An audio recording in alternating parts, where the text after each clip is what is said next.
sinabi niya. Yung sa egg ng nanay. 3 minutes. Sinasabi niya, patay ito, dahil pag sumama tong egg ng lalaki, sa egg ng nanay, doon lang siya nagiging buo.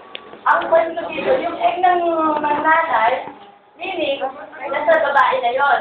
Diba? Yung egg. Oo. Hindi. Sa paniwalag niya ngayon. Yung ngayon, kay Mary, buo na kasi yun sa kanya. Yung sabi niya, diba sa paniwalag niya, kay Mary, buo na hindi tumisipit ng dugo si Jesus dahil hinihigop niya yung magkaya. Pero yung dugo kay Jesus, wala talaga. Sinabi ko, wala talagang dugo, umalo kay Mary. Pero yung sa time natin ngayon, ano sabi niya, sa time natin ngayon, walang dugo ng nanay na nahahalo doon sa anak, sa bata. Pero sa akin, meron kasi yung ex-cell ng babae, yung sa expression ng lalaki, nagsama. Then, paano mabubuhay ang cell ng babae dahil sa expression ng ano. And sa babae kasi, may monthly period na tinatawag, di ba? May tinatawag na pagre-rest natin. May, ang tawag ito yung fertilization. Kumbaga, dumadaan sa fertilization ng babae. Meaning, proseso yun. Paano malalaman fertile ng babae? Pag after ng pag-ministration ng babae. Meaning, kaugnay pa rin yun sa blood. Kasi doon nagkakaroon ng pagkabuo yung ano. At sa unawa ko ang cell, minsan di ba may baog na babae. Then, kung kailangan magbuntis nung, yung gumagawa sila nung, sabi tayo, scientific, yung pinagsasama na lang yung cell by cell. Oo, sinubuhay na lang yun. Nangyayari yun. Pero, pag sinabi mo walang dugo yun, saan nanggaling yung dugo ng cell? Kumbaga, yung cell, paano nagkakaroon ng buhay kung walang dugong halo yun ng babae? Kahit, kumbaga, nagsasama siya fresh blood. At yung, sabi niya, nagiging kamukha ng nanay dahil sa cell, naniniwala akong nagiging kamukha kasi nga, sabi niya, di ba, ang si Serpente, hawig ni Cain. Kumbaga, tapos si Eva, kumbaga, may dugo pa rin ni Eva, ni Eve. Yung Serpente, may pa rin ni Eve, ni Cain. Pero si Abel, kumbaga, lali ni Abel, si Adam. Kumbaga, yun. Kumbaga, naging lali, nag-join yung dalawa, si Eve at yung kay Cain. Kumbaga, yung serpent sa kay Eve. Kumbaga, nagsama yun, kaya naging may halo yung dugo. Yung binhi ni Cain. Diba? Hindi pure serpent na matatawag yung lahi natin ngayon. Kumbaga, sinabing, hindi pure blood ng Abel and Cain. Kumbaga, may halo. Paano sasabihin hati yung dugo ni Cain kung walang ni Eve, walang halo? Kaya meron pa rin. Kaya nagkaroon tayo ng halong dugo pa rin, di ba? Hindi ikaw. Hindi ito. Konti lang. Kasama ako, di ba? Dito ka. Dito ka. Dito ka. Pag-break lang ito. Transcaper ka lang. Ipapasok ko lang yung sa quality. Hoy, laban lang to ni Brother Eric at saka ni Ate Rose. Sabi ko, di ba, bigyan ako ng time. Quality yung fertility. Nakakabanya ng oras. Sister, may oras ba ako? Wala. Ubus niya yung oras mo. Hindi, saglit lang.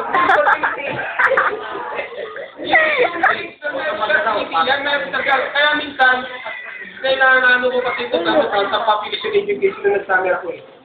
Yung Excel, may tutuloy yan eh. Kasi minsan nakikita natin, kung ang fertility ng isang babae, lalaki, mahina, yung fertility ng yung Excel ng mataas, yung pin Kampi siya ka, Ate Rose. babae, Kampi siya ka, Ate nakakuha Rose. ng anak. Sabi yung pinaka-prefer eh. Yung ibig sabihin ko, may blood na pumapasok sa yung hindi niya, yung dugo na hindi pumapasok doon sa sa anak. Hindi ako. Kasi may dugo yan. So, may dugo yan. Iba rin ikaw, pumasok ang dugo ng nanay sa anak. Sa inyo, hindi. Hindi, sa kanya hindi pumapasok. Sa inyo, pumapasok. Pumapasok? Ikaw pumapasok rin. Dahil sa ito, meron talaga dugo. Sa saan nagmula yung dugo? Kasi Ikaw, umbilical walang contribute ng dugo ang nanay. kahit na Oo. pinagsilan, walang punto ng nanay. Kuha ko ng punto. Oo, Tingin punto, ha? O, ikaw na. Hindi.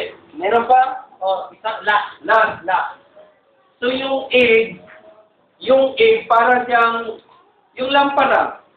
Yung lampara, matawag mo ba siya ng lampara? Paano maging kumpleto yung lampara? Kailangan siya salinan ng langis.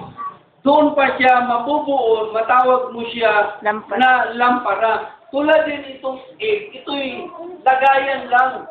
Nung mag-meet, yung sperm ng itong dalawa na ito, nabubuo siya yung tinatawag na ubong, nabubuo yung tinatawag na blood.